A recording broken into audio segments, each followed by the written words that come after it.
In the winter, us meteorologists often use the terms freezing rain and sleet, but it's not always known what the difference is between the two.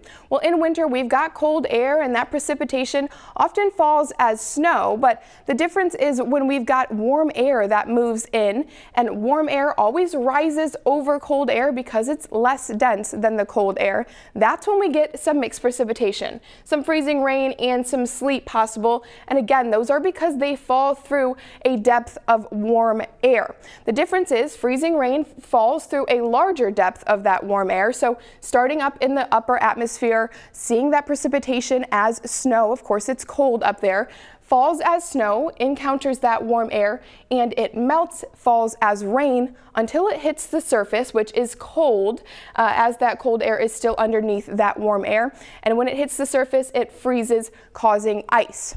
Now, sleet is a little bit different because it falls through less of that warm air mass. So starting again as snowflakes, then of course melts for a period of time as it falls through that warm air, then refreezes as it nears the surface and falls as little balls of ice that we call sleet.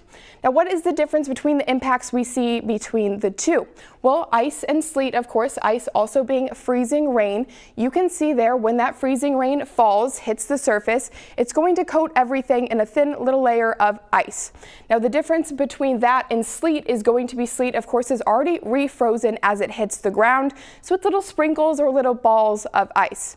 Now you know the difference between the two.